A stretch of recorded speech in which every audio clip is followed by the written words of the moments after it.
సుమన్ టీవీలో మీ personal and business promotions కోసం కింది నెంబర్కి కాంటాక్ట్ చేయండి. హాయ్ హలో నమస్తే, welcome to Suman TV Kandukur. నేను మీ తిరుపతిరావు. ఈరోజు అయితే మనం నెల్లూరు జిల్లా కందుకూరు నియోజకవర్గంలో అయితే ఉన్నాం. ఇప్పుడు మనతో పాటు ఉన్నారు కందుకూరు కాంగ్రెస్ పార్టీ సమన్వయకర్త అయినటువంటి చింతరబోయిన నరేష్ సార్ గారు అయితే మనతో పాటు ఉన్నారు.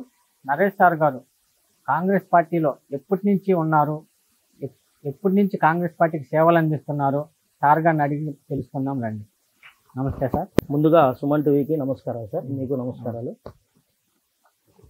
కందుకూరు నియోజకవర్గంలో మా నాన్నగారు మహేందర్ రెడ్డి గారి టైంలో, వాళ్ళ నాన్నగారు ఆదినారాయణ రెడ్డి గారి టైంలో మా నాన్నగారు కాంగ్రెస్ పార్టీలోనే కొనసాగారు. కందుకూరు నియోజకవర్గ కాంగ్రెస్ పార్టీ సమన్వయకర్తగా నేను చింతరబోయిన నరేష్. ముందుగా సుమన్ టీవీకి నమస్కారములు. ఈరోజు నిన్న జరిగిన మీటింగ్లో కందుకూరు నియోజకవర్గ అభివృద్ధి కమిటీ అని పెట్టారు. ఆ అభివృద్ధి కమిటీలో ఒక బీసీగా నేను ఉన్నాను. బీసీగా ఉన్న వ్యక్తిని కమిటీ ప్రతి ఒక్క మీటింగ్లో నేను అటెండ్ అవుతున్నాను. నన్ను ఆ కమిటీలో ఒక 11 మంది మెంబర్లుగా ఉన్నప్పుడు all parties meeting, all parties Kandukur నియోజకవర్గ అభివృద్ధి కమిటీ, అభివృద్ధి సంఘం అని పెట్టారు. నేను వెల్కమ్ చెప్తూ నేను మా పార్టీ తరఫున, కాంగ్రెస్ పార్టీ తరఫున నేను వెళ్ళాను. వెళ్ళిన తర్వాత నాకు అక్కడ అగౌరవపరిచారు. కమిటీలో నా పేరు అనేది రాకుండా చేశారు. మీటింగులకి అటెండ్ అవ్వకుండా, మీటింగులకు రాకుండా ఉన్న వాళ్ళ పేర్లు పెడతాము అని అనటంతో నేనేం చెప్పానంటే ఒకటే చెప్పాను. పార్టీలో 20 సంవత్సరాలు కష్టపడిన వ్యక్తిని నేను. కందుకూరులో ఎవరు ఏ ఛానల్ని అడిగినా కానీ, ఏ టీవీ ఛానల్ అయినా, ప్రింట్ మీడియా, ఎలక్ట్రానిక్ మీడియా, ఏ మీడియాని అడిగినా కానీ చింతరబోయిన నరేష్ అంటేనే కాంగ్రెస్ పార్టీ, కాంగ్రెస్ పార్టీ అంటేనే చింతరబోయిన నరేష్. 20 సంవత్సరాలు కరుడు కట్టిన వాదిలా నేను ఉన్నాను. ఎవరైనా కానీ రమ్మనండి. నేను కాంగ్రెస్ పార్టీ కాకుండా ఇంకో అదర్ పార్టీలకు వెళ్ళానని రమ్మని చెప్పండి. నేను వాళ్ళకి ప్రెస్ మీట్లో నేను చెప్పగలుగుతాను. నేను వెళ్ళను కూడా. ఇంకా 5 ఏళ్ళు కాదు, 10 ఏళ్ళు కాదు, 15 ఏళ్ళు, 20 ఏళ్ళైనా ఎదురు చూస్తా. నా పార్టీ నేను అధికారంలో తెచ్చుకోవాలి. కేంద్రంలో అయినా రాష్ట్రంలో అయినా అధికారం తెచ్చుకోవాలి. అలా అని చెప్పేసి కందుకూరు నియోజకవర్గం అభివృద్ధి చెందకుండా ఉండాలంటే నేను ఒప్పుకోను. ఏ కమిటీలు వేసినా, ఎన్ని వేసినా కందుకూరు నియోజకవర్గం ప్రకాశంలోనే కలపాలి. ఆ ప్రకాశంలో కలిపేంత వరకు మేము ఎన్ని కమిటీలు వేసినా అందరితో పోరాడతాం. ఏది టీడీపీ పార్టీ కానీ, బీజేపీ పార్టీ కానీ, ఏ పార్టీ పెట్టినా కానీ మా పార్టీ వెల్కమ్. ఏంది నెల్లూరులో కాకుండా ప్రకాశంలో కలిపేదానికి మేము వెల్కమ్. ఎందుకనంటే 100 కిలోమీటర్లు అక్కడికి వెళ్ళాలి. ఇక్కడికి వెళ్ళాలంటే 1 అవర్లో మేము వెళ్ళిపోతాం. ప్రకాశం కలెక్టర్ ఆఫీస్లో ఏదైనా వర్క్ ఉన్నా కానీ మేము చేయించుకునేదానికి 1 అవర్లో వెళ్తాం. ఇక్కడికి వెళ్ళాలంటే 3 అవర్స్ పడుతుంది.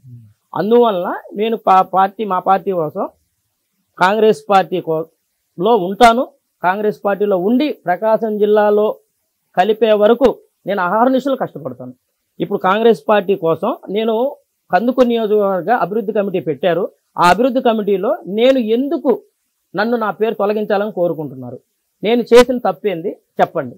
అంటే ఒక బీసీగా ఉండటం నేను తప్ప, నేను వ్యాపారం చేసుకోవడం తప్ప, నేనేమన్నా మీరు పిలిస్తే నేను మీటింగులకి నేను హాజరు అవ్వలేదా? మిమ్మల్ని నేనేమన్నా మాట్లాడానా? నా మీద ఎందుకు మీరు వ్యక్తిగత ధోరణాలు ఎందుకు చేస్తున్నారు?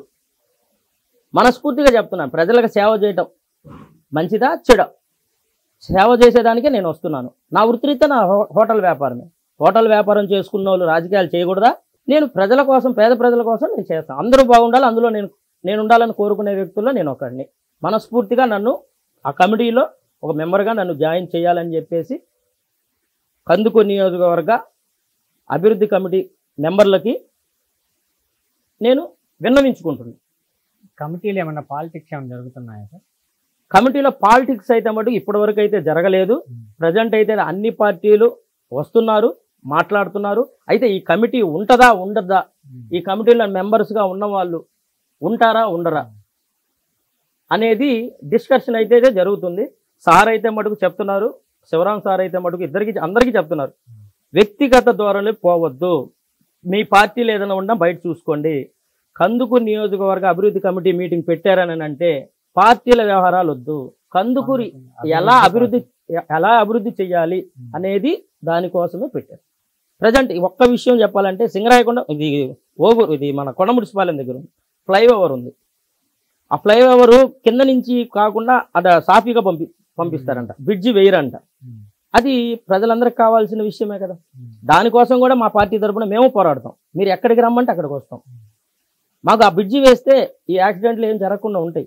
మెయిన్ కదా, ఇప్పుడు నెల్లూరు వెళ్ళాలన్నా కావిలి వెళ్ళాలన్నా మెయిన్ రోడ్డు. అందువల్ల కొండ మున్సిపాలిటీలో ఆ ఫ్లైఓవర్ బ్రిడ్జి కట్టేదానికి కూడా మేము మా పార్టీ తరఫున, కాంగ్రెస్ పార్టీ తరఫున ఎక్కడికి పిలిచినా, కలెక్టర్ ఆఫీస్కి పిలిచినా కానీ వస్తాం, ఎక్కడికి రమ్మన్నా వస్తాం, ధర్నాలు చేయమన్నా కానీ చేస్తాం. మంచి చేసేదానికి మా పార్టీ ఎప్పుడు ముందే ఉంటుంది. పేద ప్రజల పార్టీ మా కాంగ్రెస్ పార్టీ. ఇప్పుడు ప్రజెంట్ కందుకూరు అభివృద్ధే కావాలి. సాగునీరు, త్రాగునీరు బాగా ఇబ్బందుల్లో ఉంది. మన రాళ్లపాడు ప్రాజెక్టు విషయంలో కూడా చాలా ఇబ్బందుల్లో ఉంది. రాళ్లపాడు ప్రాజెక్టు మనం రైతులకి వాటర్ అందటం లేదు, త్రాగునీరు లేదు, సాగునీరు లేదు. అందువలన రైతు ఏ ప్రోగ్రాం పెట్టినా కానీ మా పార్టీ వెల్కమ్. కందుకూరు కమిటీ పెట్టారు కదా, కమిటీలో మీరు వెల్కమ్ చెప్తే నేను వెల్కమే. నన్ను వెల్కమ్ చేసి మీరు నన్ను డిలీట్ చేయాలని కోరుకుంటున్నారు. ఆ డిలీట్ ఆప్షన్ కరెక్టా? నేను అడుగుతుంది ఏంటంటే కమిటీ సభ్యులందరినీ అడుగుతున్నా, కష్టపడే వాళ్ళకి బీసీకి అవకాశం ఉందా లేదా? నేను కష్టపడాలని చెప్పి నేను పార్టీ కోసం ఉన్నాను. కమిటీలో ఉంటారా ఉండరా? ఉండాలని నేను మనస్ఫూర్తిగా కోరుకుంటున్నా. పేద ప్రజల కోసం, ఎస్టీ, బీసీ, మైనార్టీలు కందుకూరు నియోజకవర్గంలో చాలా పేదలు ఉన్నారు. వారి కోసం కష్టపడేదానికి నేను ఈ అభివృద్ధి కమిటీలో మెంబర్గా ఉండాలని నేను మనస్ఫూర్తిగా కోరుకుంటున్నాను. ఏంటి సార్ అసలు ఈ అభివృద్ధి కమిటీ మండలి యొక్క లక్ష్యం ఏమిటి అసలు? సార్ లక్ష్యం ఏంటంటే సార్, పోయినసారి జై కందుకూరు జై ప్రకాశం ఈ ప్రోగ్రాము ప్రకాశంలోనే కందుకూరుని కలపాలని చెప్పేసి, నెల్లూరులో కలుపుతామని చెప్పేసి ఇష్యూ చెప్పడంతో ఆర్డీఓ ఆఫీస్ కాడ మేము చాలా రోజులు ధర్నాలు చేసాం. వారేం చెప్పారనంటే ప్రకాశంలో కలుపుతాం, ఇంకా టైం ఉంది. చంద్రబాబు నాయుడు సార్ ఏం చెప్పారనంటే ప్రకాశంలో కలుపుతాం, మేము గెలిచిన ఎమ్మటనే కలుపుతాం అన్నారు. ఇప్పుడు 100 రోజులు జరుగుతున్నా కానీ మమ్మల్ని ప్రకాశంలోనే జరపాల, నెల్లూరులోనే ఉన్నాం. మా పార్టీ తరపు నుంచి మేము కోరుతుంది ఏంటంటే మమ్మల్ని ప్రకాశంలో ఉంచండి, మళ్ళీ మమ్మల్ని రీజైన్ చేయండి. మమ్మల్ని ఎందుకు అంత దూరం 100 కిలోమీటర్లు మమ్మల్ని ఎందుకు పంపిస్తున్నారు? మీరు ఇచ్చిన ఎలక్షన్లో మేనిఫెస్టోలో చెప్పిన మాటలే కదా, మమ్మల్ని ప్రకాశంలోనే కలపండి, మళ్ళీ అది త్వరగా కలపండి. 100 రోజుల ఫంక్షన్ మీరు చేసుకుంటున్నారు, 100 రోజుల ఫంక్షన్ చేసుకున్నా మాకు సంతోషమే, కాదని అంటున్నాం. మమ్మల్ని ప్రకాశంలో కలపండి. ఇమ్మీడియట్లీ మాకు కావాల్సింది త్రాగునీరు, సాగునీరుతో పాటు మా కష్టాలు ఉన్నాయి. మేము కలెక్టర్ ఆఫీస్కి వెళ్ళాలంటే ఒక 1 అవర్లో కలెక్టర్ ఆఫీస్ కాడికి వెళ్ళాలి. మమ్మల్ని ప్రకాశంలో కలపండి. నెల్లూరు వద్దు, ప్రకాశం ముద్దు. మా పార్టీ తరఫున మేము కోరుతున్నాం. సార్ ఏంటి సార్ సంఖ్యలో సార్ ఫైల్స్ పెట్టుకొని తిరుగుతున్నారు సార్? ఇవి ఫైల్స్ గురించి చెప్పండి. ఇవి నేను పార్టీలో స్టార్టింగ్ నుంచి కష్టపడినాయి సార్. నేను హైదరాబాదులో రాహుల్ గాంధీ గారు 60 రోజులు కనపడకుండా వెళ్ళారు సార్.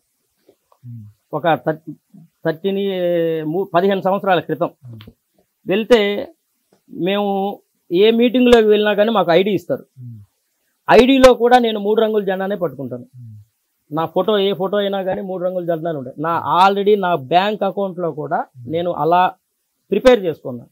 నాకు కాంగ్రెస్ పార్టీ జెండా ఉండాలి, నేను కాంగ్రెస్ పార్టీలోనే ఉంటాను. నేను ఏదైనా కానీ నేను వ్యక్తిగత ధోరణి పోవటంలా. నేను నమ్మాను నా కాంగ్రెస్ పార్టీ అంటే కన్న తల్లి లాంటిది, నా తల్లి ఎలాగో నా పార్టీ కూడా అలాగే. అందువల్ల నేను చేసినవి మీకు చూపియాలి కాబట్టి నాకు ఇచ్చిన మెడల్స్ అనమాట. ఇది యూత్ అధ్యక్షుడిగా ఉన్నప్పుడు ఇచ్చిన మెడలు, తర్వాత నేను పట్టణ అధ్యక్షుడిగా ఉన్నప్పుడు, ప్రకాశంలో ఉన్నప్పుడు నన్ను పట్టణాధ్యక్షుడిగా ఉన్నప్పుడు ఇచ్చిన అది మెడలు, తర్వాత ఆఖరికి రాహుల్ గాంధీ అనంతపురం వచ్చినప్పుడు పాస్ రైల్వే టికెట్, అప్పుడు మేము రైల్లో వెళ్ళాం. రైల్వే అంటే సికింద్రాబాద్ నుంచి విజయవాడ, తిరుపతి, ధర్మవరంలో ప్రోగ్రాం జరిగితే కందుకూరు నుంచి మేము వెళ్ళాం సార్. ఒక 5 మెంబర్స్ దాకా వెళ్ళాం. తర్వాత ఇవన్నీ ఐడి పాసులు సార్. ఇవన్నీ ఎందుకు గుర్తుపెట్టుకున్నానంటే ఏ రోజుకైనా రాహుల్ గాంధీ గారిని కలుస్తాను. జోడో యాత్రలో కలిశాను, మాట్లాడారు. జోడో యాత్రలో దిగిన ఫోటో కూడా నా దగ్గర ఉంది. ఆయన ఏమన్నా అంటే keep it up boy, excellent, ఇంకా భవిష్యత్తు ఉంది అని చెప్పారు. నాకు చాలా సంతోషంగా ఉంది. ఇన్ని సంవత్సరాలు కష్టపడిన కష్టానికి నాకు ఫలితం దొరికింది. నేను మొన్న ఎలక్షన్ అప్పుడు అప్లికేషన్ పెట్టుకున్నాను.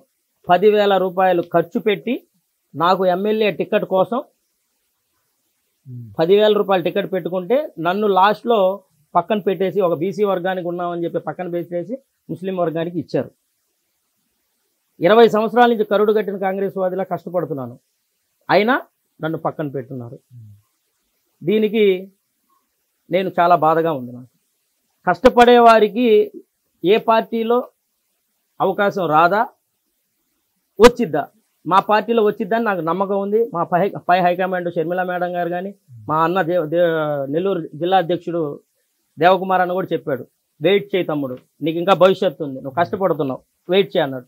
2 దఫాలు 2014, 2019, 2024 నాకు 3 దఫాలుగా నాకు మోసం జరుగుతుంది. కాంగ్రెస్ పార్టీలో ఉన్నాను, కాంగ్రెస్ పార్టీలో ఉంటాను, కాంగ్రెస్ పార్టీలోనే నేను కొనసాగుతాను, పార్టీలు మారను.